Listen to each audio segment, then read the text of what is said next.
Right. Can I say a big thank you to the coordinators and DPID for this opportunity. I will be talking on family role on children education post-COVID-19. And as you can see on my very first slide, we've got a family on here, lovely family, reading with their children, caring for the children. And the man said, the children are his investment. Is ready to do nothing but the best, to offer them the best of investments. Here you are, a beautiful lady in support of her husband, said, you have my full support. Anything that has got to do with the education of the children, you have my full support. Whichever way you go, I am going with you. We are on this together, because this is the best we can offer our children. One end. It's not actually the end. We can go beyond that. I actually want us to have a look at this little girl here. This little girl. In this presentation, if I point a finger at you, I am pointing forward to myself. I know areas I need to improve on. After preparing for this presentation, I felt, yes, there are so many areas I need to improve upon. A little girl here, this little girl has been walking to school all by herself since age 5. When she got back home, there is no one to embrace her, sit down with her, ask after what happened in school. She's all by herself. Her parents are so busy that they cannot pay sufficient attention to this little girl. The little girl here cannot even express it. You can see she's finding it very difficult from her heart. She's expressing her pain. I wish my parents can support me. Parents are out there looking for money. Parents are out there acquiring all kinds of wealth, but the most precious thing in their life, the only daughter in their life, not enough attention has been paid to her. A bit painful. As parents, if you are a believer, if you are a Christian, we know the most important thing created by God is human being. And what a privilege to have this precious gift of God.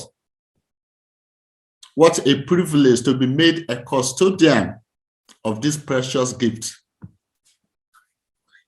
It's our responsibility to add value to what God has given to us. It's our responsibility to pay attention to the precious gift of God. Quite a lot of people are in between these two cases. I know most of us here, we are much, much better than the position of the parents of this little girl. Quite a lot of us, we are doing this. Congratulations to you if you are doing what these two parents are doing, supporting the young stars, especially the education of the young stars. Our presentation today is about how it's not completely new things you know, but just a reminder of how we can support the little ones God has given to us. An investment in education pays the best interest. And this quote is from Benjamin Franklin. Why? Because it reduces poverty. It fosters peace. It increases income, promotes the girls' and women's rights, raises crop yields. It also saves children's lives and makes people healthier. What kind of investment can offer more than what investment in education can offer? I cannot think of any. The reason why I can't think of any is because human beings are created by God. Like I said earlier, the most precious thing created by God. What a privilege to add value to what God has created. The most important thing created by God. What a privilege for anyone in any position, anywhere you are, to add little value to what God has created. There is no investment that is better than investment in knowledge, investment in knowledge, and investment in education. I want to pause for a second, have a look at where you are on this table. This is the class system. I got this from Wikipedia. This is the class system. Where are you on this? And examine yourself. Where do you want your children to be on this table? You want your children to be elite, established middle class, technical middle class, new affluent, traditional working class?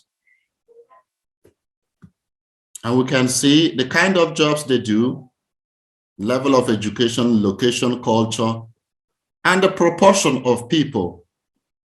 The elites, only 5% of everybody in this country can be classified as elite. Can you push your child to be there if you are not there? Why? Because every good parent wants their children to do much better than what they've done. If you are in the middle class, your responsibility push them towards the elite. What can you do to ensure that your children get the best out of life? What can you do for your children to get better than what you've done? Your footprint is commendable, but your children should be better than yours.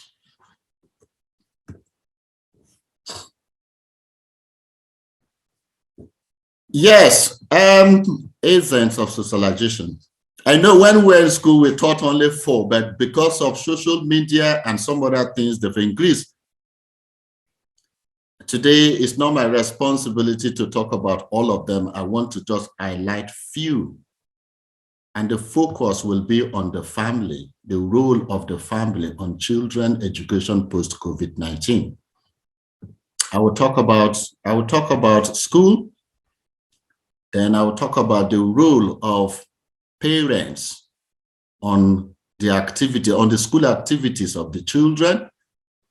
I will talk about peer influence and the role of parents. So we're starting from that of the family. We can see a picture of the family, an Indian family. Have a look, close look, please.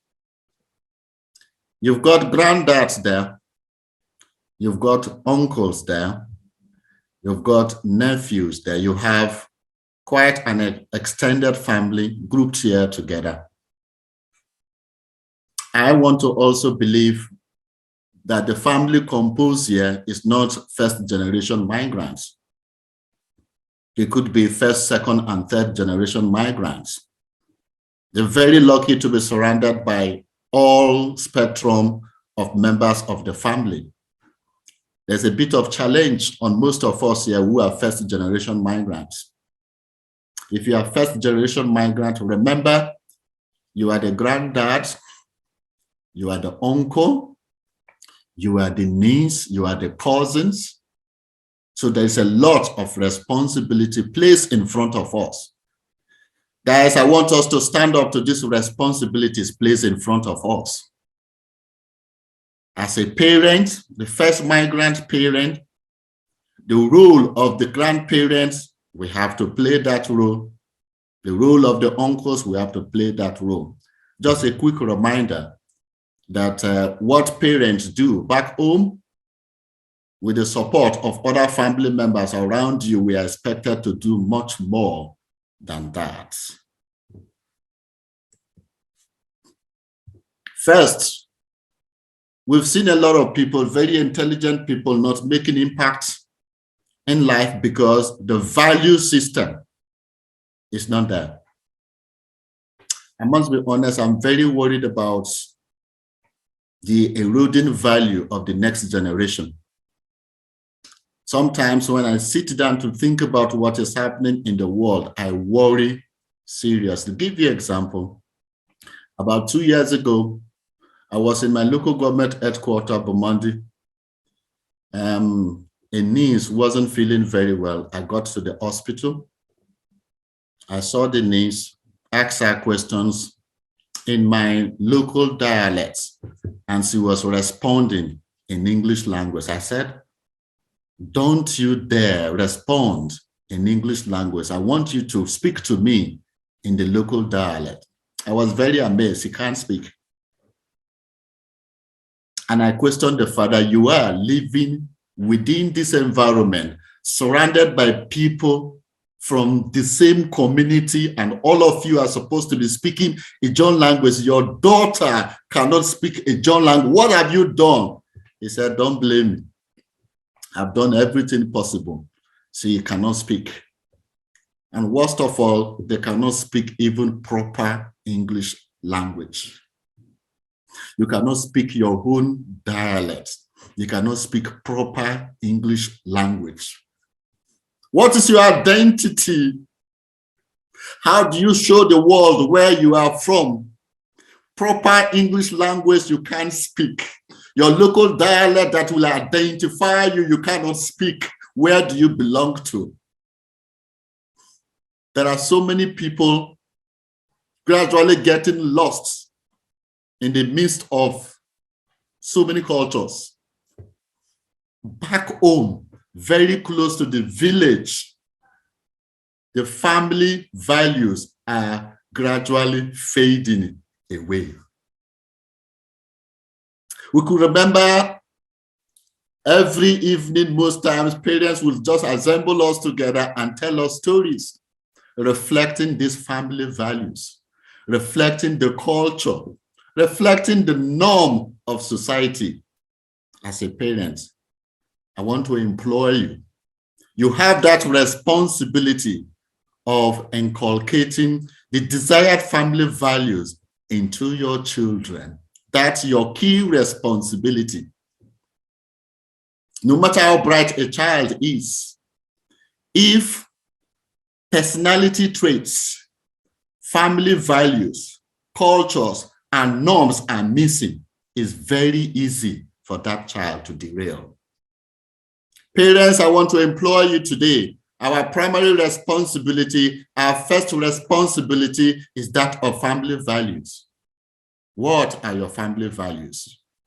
Today, I want to also make you to be aware, to be intentional.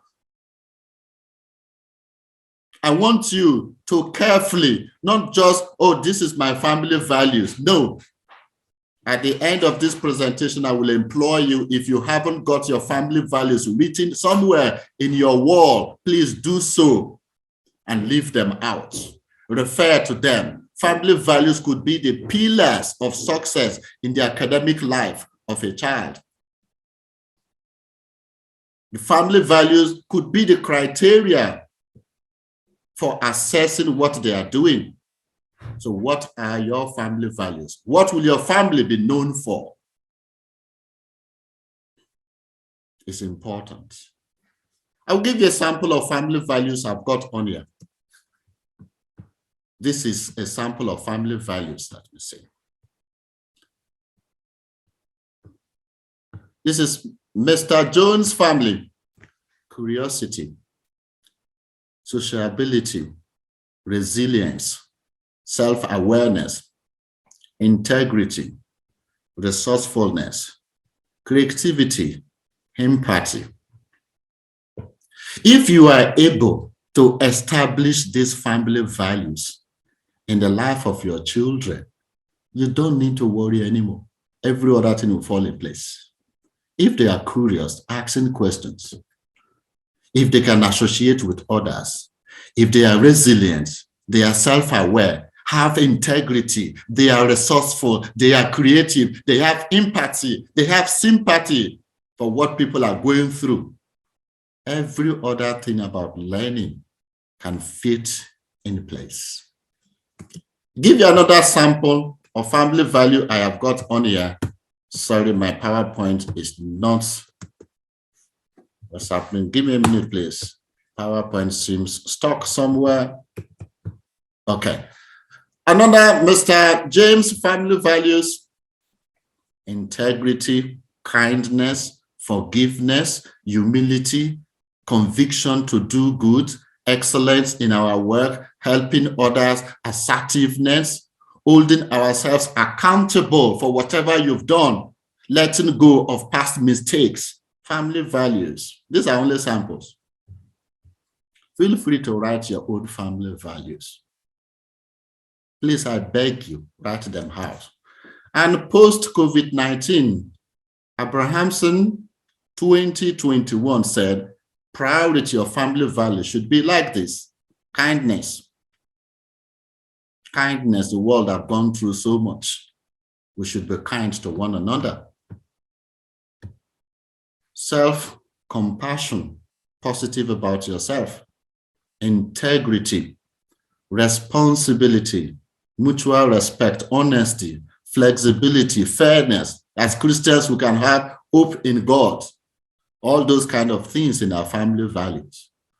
And trust me, if we can build these family values, establish them in the life of our kids, academically, they will do very well. How do I build family values?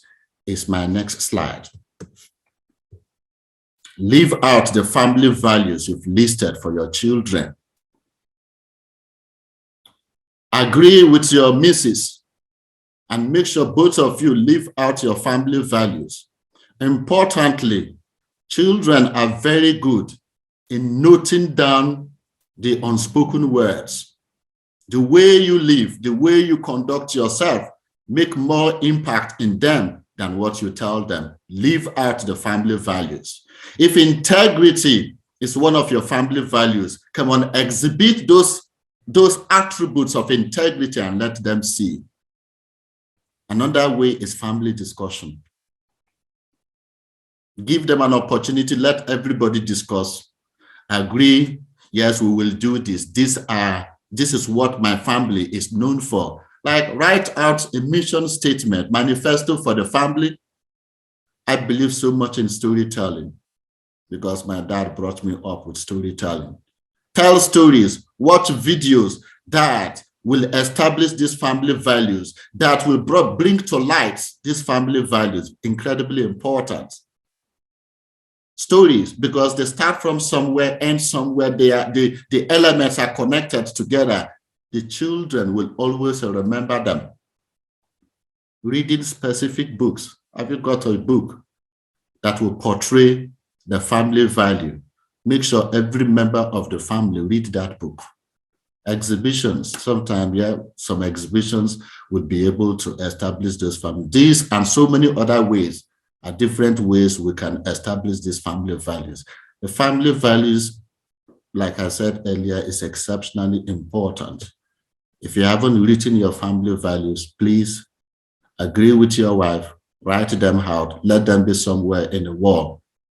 When they come back to school, when they return from school, you can ask them what they've done and link it with the family values. Bring them up with the right values so that when they grow up, they will never stay away from those values. I want to say, not your portion at all, not my portion at all, assuming something happened to us during this COVID-19. What exactly will be the pillars of your family that will sustain them when you are not there? It's incredibly important. I implore you, I beg you. Agree and establish these family values. School as agent of socialization, yes. After the family, the first contact with the child, the next is that of school. School has got massive role to play. And do you know that you are on top of that school? The law made it in a way that the school is accountable to you. The schooling law in this country puts you ahead of every other person. If your child is in secondary school, I want to make you to understand the board of trustees, the head teacher reports to is a member, is a parent. Board of trustees are made up of parents. Only one will represent staff. All others are made up of parents. And the head teacher who runs the daily affairs of the country, of the school, report to the board of trustees. If Ofsted comes to your school, they will give you a questionnaire, fill in the questionnaire, asking how well your child is doing in school. And that questionnaire you fill in is exceptionally important. Ofsted, take credit, take note of that questionnaire you fill in. And there are so many other laws that put you ahead of every other person in the school, in the schooling of your child. And therefore, take that responsibility and take it seriously. Know that you are the CEO of the education of your child. But unfortunately, because we are in a system where education is free, so many parents are not taking advantage of that. They believe the school will do their job. All I need to do, get them ready, make sure they are comfortable, make sure they have something to eat. By the time they are in school, my job is done until they return to school. Who said? That is not the situation. It's your responsibility to do a lot of things. So I want to talk to you a few things you can do. Number one, if we are talking about a school enrollment, consider carefully. Different things you need to consider before you talk about school enrollment. One, grammar schools are there. If you are thinking about secondary school, grammar schools definitely slightly better. I cannot say better per se, but because it's a selective school, the child will have a better opportunity in a grammar school compared to the comprehensive schools. If your child has crossed that of secondary school age, you are heading towards university, Oxbridge, Oxford, Cambridge, or Russell Group of universities. I'm not trying to say one university is better than the other, but you can imagine all the prime ministers in this United Kingdom either went to Oxford or Cambridge. That signals something very important to us. As parents, are you preparing your child to go to Oxford or to go to Cambridge? I've taught few students from my classroom that have gone to Oxford or Cambridge. 2 years ago, 2 of them went to Oxford, Cambridge. They are not exceptionally better than the other kids, but the background, the support, the motivation they have behind them is enough to make anybody successful. I've spoken to parents ready to accept nothing else but the best for the children. If your children are young, this is the time we need to prepare them. We need to start working. We need to start guiding. We need to start preparing them to those best from some of those universities. Next, check the league table. If you are thinking of secondary school admission, incredibly important. There are some schools, once your school is, your child is there, the least they can get is maybe 6, 7 in all their subject areas. And league table will give you that information. Visit them, go to the open days, either university, secondary school education, make sure you go to the open days, sit with your child, make that decision.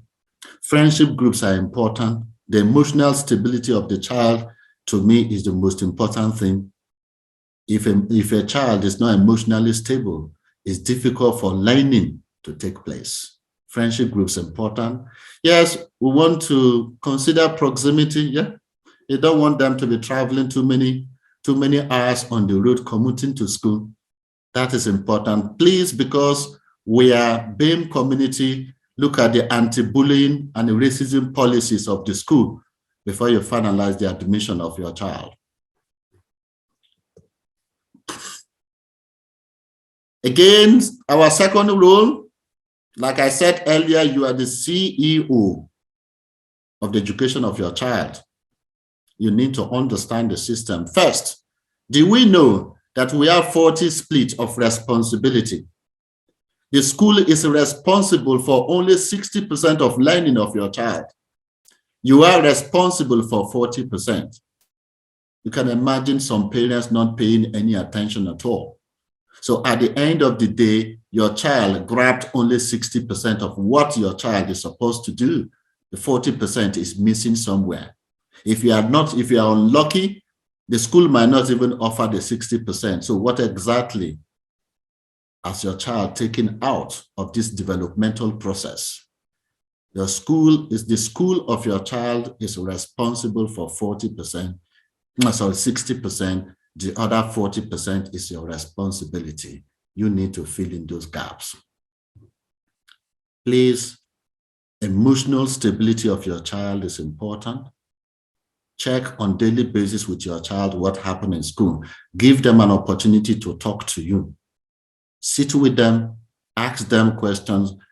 Let them always, there are some children in the classroom, when they are coming back home, they might not come back home with something significant. But if you make it a daily habit, they will always know that Dad, Mom will talk to me. I better make sure I grab something significant to talk to Mom, talk to Dad about it. Very important. Check homework. There is that temptation of just doing the slightest little, avoid detention and go. Check the quality of homework done by your child.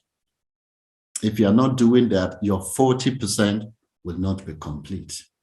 Make sure you check and see the quality, the comprehension of the quality of homework done. Do a lot of independent work with them. I will come to that bit about teaching your child. Do a lot of independent with them. Then when the report is out, check their report, praise them on areas they've done well, and tell them they can do better. But make sure you start with praise first. Every human being respond positively to praise. Don't go too negative. In one of my presentations, I talk about negativity bias. Quite a lot of time we identify the negative thing and we tend to forget about the positive thing. Always start with the positive, but always tell them, son, daughter, you know you can do better, that you've done very well. I'm proud of you. Sometimes if they've done well, take them to the supermarket, give them some money, buy them something, motivate them. You are giving them, go ahead and prepare for success in the next report that is coming. It's very important. Don't just look at the report and dump it somewhere. Stay connected to the school. Play your supervisory role. If there is any slightest problem, call the school, communicate. There are people planted in schools to talk to you. Call them, feel free to discuss with them. Once they realize that you care about the education of your child, they will take it very serious. I am a teacher in the classroom. Options. In one of my presentations I mentioned about options as well, but I want to say that again because it's exceptionally important. The fates, the life, the academic life of your child is decided either in year 8 or year 9. Get fully involved. Please get fully involved, because if you are not, we, especially the Black, we are known to be very good in sports, very good in music, very good in other vocational subjects. We are not known for the academic excellence. During time for option, sit with your child and tell them these academic areas we can balance with a bit of vocational area. Do not allow the school to push them to vocational. If you don't speak up, they will push, most of us will push into the vocational, except they are exceptionally good. I've seen loads of situations. I've been invited by so many parents to discuss with them about options. But most times, parents normally sit back and wait until when they get to year 11 before they want to say, no, we are not doing that, we are not doing that. It has been decided already in year 8 or year 9. When you get to year 11, it will be too late. You can't do otherwise. So follow the school closely and make sure you do your own bit. You've got 40% of teaching to do. All right, I know for sometimes it's pretty difficult for us to teach for us to teach our children is our responsibility. Please teach your child. And before you do so, find some time to understand the system, the schooling system here. I could remember the very first attempt my missus made in trying to teach my children. They laughed and laughed and laughed and laughed. They ran to me, Dad, did you hear what Mom said? I said, calm down, what did Mom say? They started laughing because she does not understand the system. Being the teacher, quite that of the teaching responsibility is left for me. And second, there was a day I was trying to teach them, I pronounced a word wrong. My daughter and son started laughing. I told them, calm down, don't you know that I'm a teacher? Eventually, I was able to convince them and they believe that, yes, Dad is a teacher, he knows what he's doing. See, they are very careful. They understand the system, and because they are daily interacting with different people, if you don't understand the system, you want to impose something on them, oh my goodness, you will struggle. So make sure you sit down, understand the system, and teach only facts. Don't teach something that is not true. If you cannot convince them, you will lose them. Okay, whatever you do with them, make them do something that is believable. Do something that they can see. They are very intelligent. They can just go online and check out what you've done with them. If the first thing you've done with them is not truth, the second one is not true, the third one, they will not believe you. So make sure you do your homework properly before you teach them. Understand the system before you teach. Otherwise, you might lose them. You might find them very difficult to listen to you. Tell them, I am your father. I was born 30 years before you were born. I know it much more than you. Convince them to believe in you. Material provision. Material provision exceptionally important to me. Not too long ago, I asked my group, my form, to bring out their phones. Every single student in the class had a better phone than mine. Every single one of them had a better phone than mine. I sat down. I questioned myself. Are we doing something right here? But ask them. None of them has got a book, math book, English book at home that they can read. None. A group of 28 students, none of them has got a textbook at home that they can fall back on. But they are all using phones better than mine. Every single phone I saw in the classroom is better than mine. Priorities. Please make sure your children have a convenient learning space at home. Buy books. Buy books or digital materials for them. The food they are using,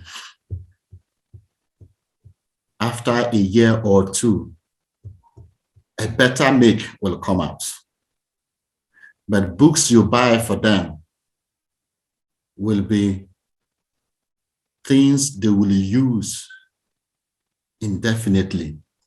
Phones can be easily replaced. Good books can't be replaced. I still remember some of the books I read in secondary school days. You can never replace them. The phone is irreplaceable. Within 2-3 years, there will be a better brand. You can easily replace them. Make learning materials a priority against all these gadgets. Websites are there. A lot of them are free to use.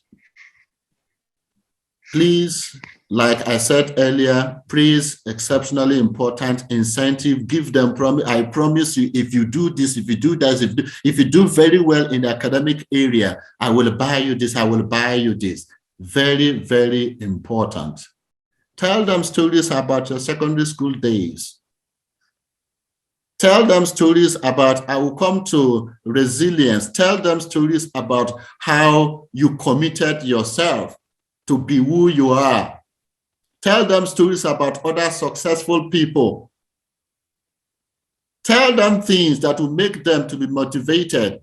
It's our role, it's our responsibility. One way you can also motivate them, especially when they are in year 10, year 11, take them to university visits, book places. The university will freely take them around the university and they will be motivated. They want to be there. Take them to workplaces of professionals. Watch videos of successful people. Motivate them. It's not the phones and the games we buy for them that will motivate them. There are so many other ways we can motivate them. It's our responsibility.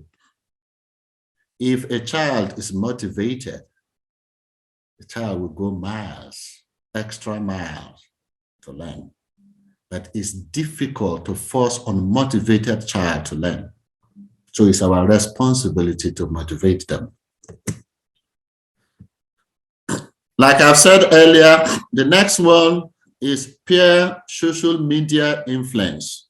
Do you know you have a supervisory role? You have to monitor what is happening here. And first way I will encourage us to monitor is just not authoritative one. Okay? Do it in a very friendly manner. What are the rules of social media in your family? I am particular about this because we've seen increasing number of students returning to school half asleep. So many.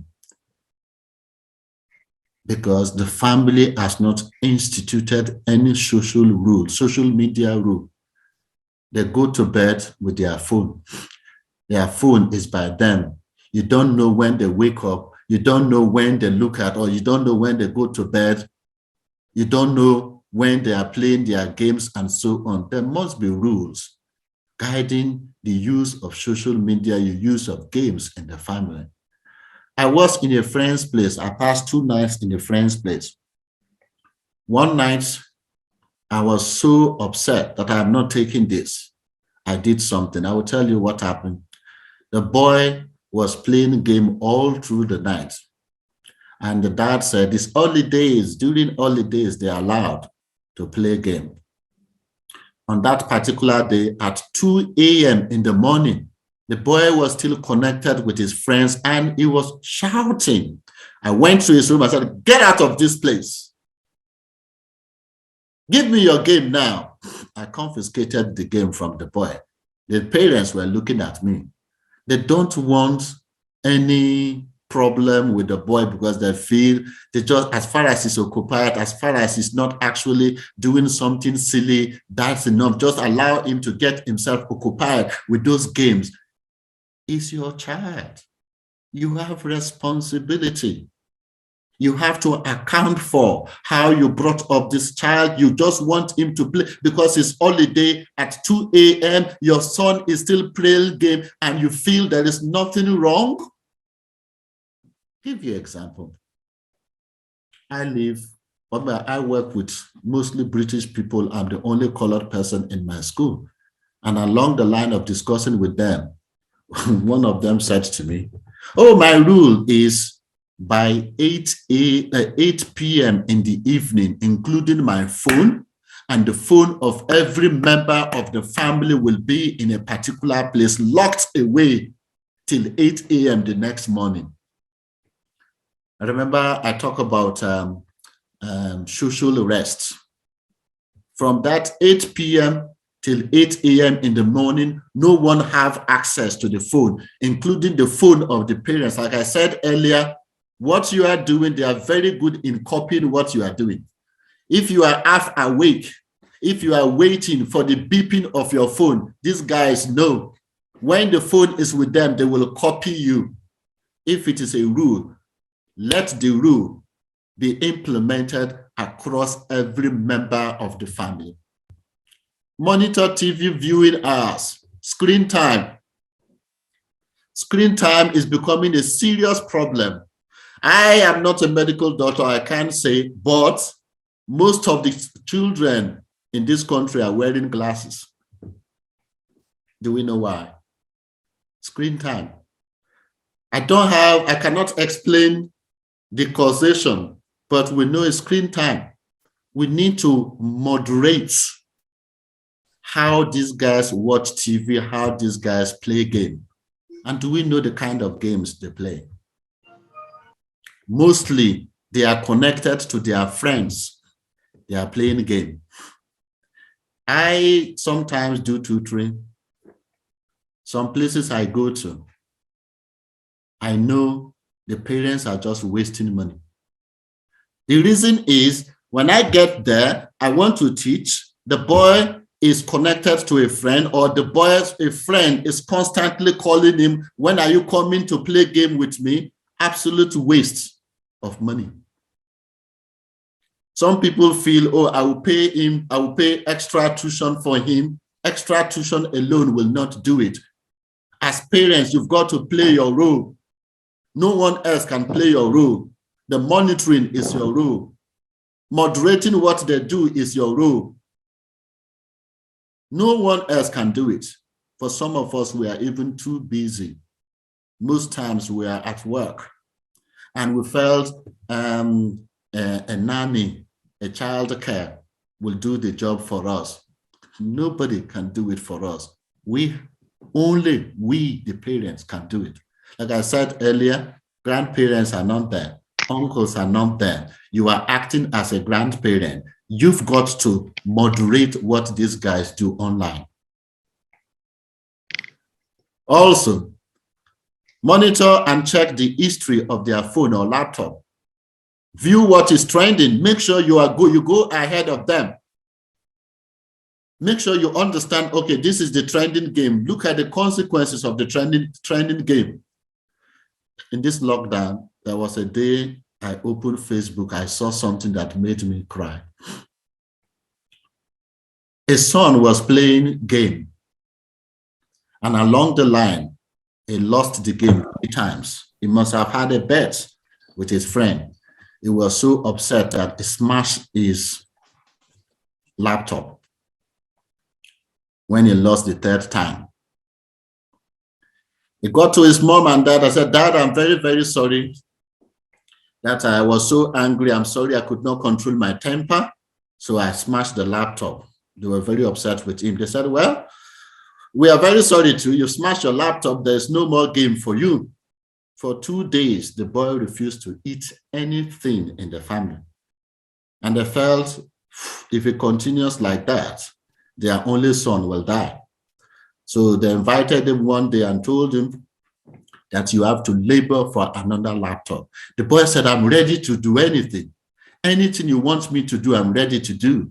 So he has to started doing cleaning, doing some other things within the family to earn him enough money to buy another laptop. They bought him another laptop. He went ahead playing the same game again. And again, on one fateful day, he lost 3 times again. Unexpectedly, he smashed the laptop. And when he smashed the laptop, he knew what he went through before getting a second laptop.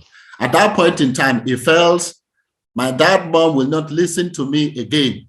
No one will buy me a laptop again. And guess what happened? He looked for a rope and killed himself in his bedroom. the only child, because of lack of monitoring. As parents, we've got our role to play.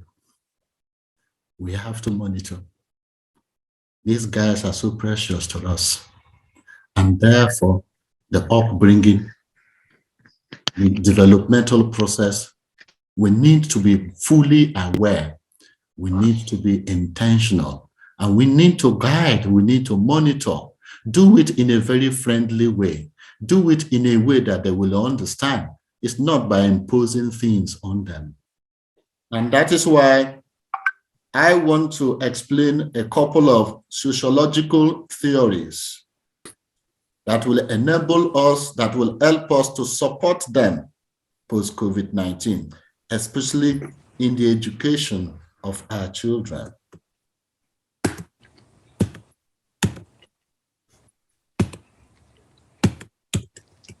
I've got quite a number of them here. I won't be able to go through all of them because of time. I will just touch few of them.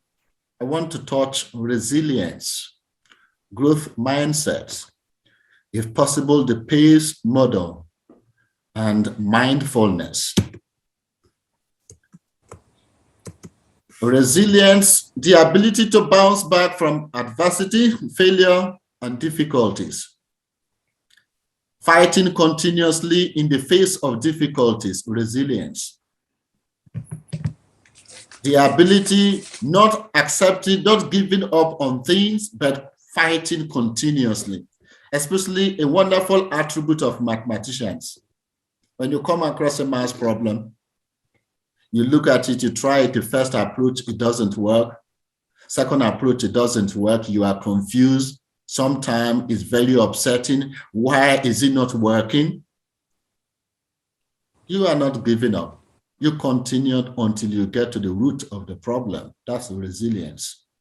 It's an attribute expected in every successful person. It's an attribute expected from every learner. If we can train them, because psychology says it's not a personality trait. It's not something people are born with. It's something we can develop over time. If we can train our children to be resilient, then we've got one of the strongest pillars of education ready for them to build on. Benefits of resilience. Promotes emotional competence, self-control, persevering to get to the roots of problem solving and decision-making skills, social awareness, that we haven't got time to explain all of them. The wheel of resilience. That's another way of building resilience. Increase personal bonding with people. Set clear, consistent boundaries. Not something that is not achievable. Very clear. But from one step to the next one, get to this step first before you think of going to the next one. Teach life skills. Whatever you do, explain to your child life skills, skills that will be exceptionally important in their daily life. You're building on the resilience of them. Provide opportunity for them to participate meaningfully. Along the line, care for them, support them. Don't leave them alone. Don't give them a task that will be too much for them. Ensure that you support them, you care for them with good communication. When I completed my secondary school, I mentioned to my dad, I'm not staying at home 1 year. That if I don't get admission to anything called higher institution, I'm not staying in this house, I will go to anywhere. When he saw how serious I was, he took me to one head of department, somebody close to him in College of Education, Warri. Said, this guy will process your admission for you. I was thinking it's a joke. I got there, the guy that stand there. He locked his door. I stood in the corridor for all day long. At the end of the day, I was there around 7 a.m. in the morning. Every time he opens the door, I stood in a place that he will see me every time he opens the door. Around 4 p.m., the guy said, okay, we are done for today. Go home, come back tomorrow. I came back a second day. The same procedure continued. At the end of the day, he said, we are done for today. Go and come back tomorrow. I asked myself, what is this guy up to? What is this man doing? What have I done to him that is making me to stand just here, no seat at all, day 1, day 2, day 3? What have I done? I wasn't discouraged. I was ready. I said, if I don't go to anything called higher institution, I will not stay at home. The guy drilled me for 3 days. On the 4th day, he handed over my admission letter to me. It didn't look as if he was doing anything. He was only sitting in his office doing nothing, but he was communicating with the school authority. On the 4th day, he handed my admission letter to me. I was very amazed. I was full of excitement, resilience. And I carried on. Resilience, not giving up, bouncing back in the face of difficulty. You are not losing hope at all.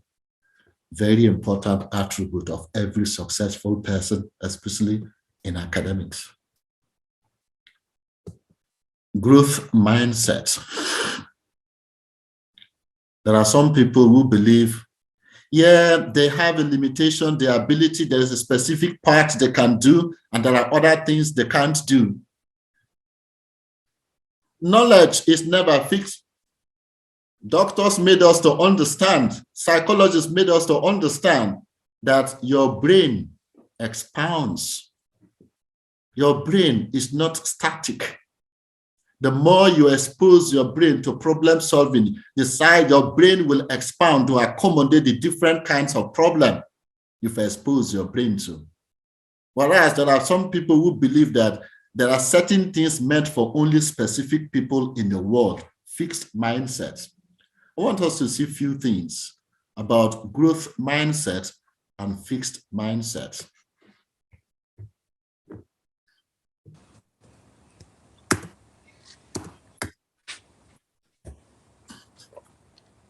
For those who have fixed mindsets, they avoid challenges. It's too difficult for me. No, it's not. No, I can't cope with this. Those with growth mindset view challenges as opportunities. In this lockdown, there are people who have made loads of money. There are people who actually triumph with the challenges of the world, but there were people who died as a result of the challenge. Growth mindset and fixed mindset.